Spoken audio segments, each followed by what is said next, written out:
Phone tapping కేసులో తవ్వే కొద్ది సంచలన విషయాలు వెలుగులోకి వస్తున్నాయి. ఈ ట్యాపింగ్ అంశంపై సిరిసిల్ల కాంగ్రెస్ ఇన్ఛార్జ్ కేకే మహేందర్ రెడ్డిని సిపి కొత్తకోట శ్రీనివాసరెడ్డికి వినతి పత్రం అందజేశారు.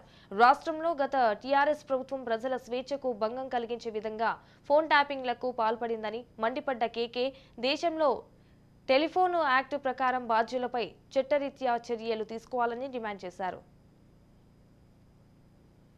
గత ప్రభుత్వం అంటే కేసీఆర్ గారు, కేటీఆర్ గారు, హరీష్ రావు గారి ప్రభుత్వము ఎందుకంటే వాళ్ళ ముగ్గురికే కన్ఫైన్ చేస్తున్నాను. ఎందుకంటే ఆ ప్రభుత్వంలో నడిపించింది ఆ కుటుంబం తప్ప ఇంకొక ప్రతి ఒక్క ఎమ్మెల్యే కానివ్వండి, మంత్రి కానివ్వండి కేవలం నామమాత్రంగానే ఉన్నారు. ఏది నడిచినా వీళ్ళ ద్వారా నడిచింది.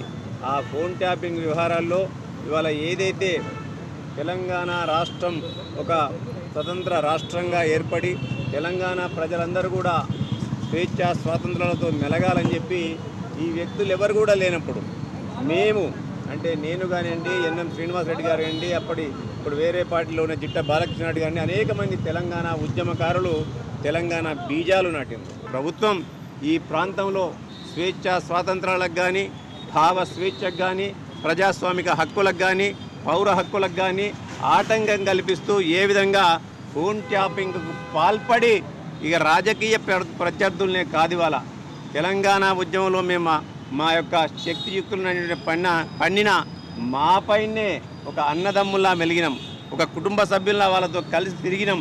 ఇవాళ చివరికి వస్తే మా ఫోన్లను కూడా ట్యాపింగ్ చేసే ఇంకా దుస్థితికి వాళ్ళ దిగజారిందంటే వాళ్ళు ఏ విధంగా తెలంగాణ రాష్ట్రాల్లో విచ్చలవిడతనాన్ని ఇవాళ భావస్వేచ్ఛను ఏ విధంగా కాలరాశిలో మీ అందరికి కూడా ఇవాళ అర్థమైంది.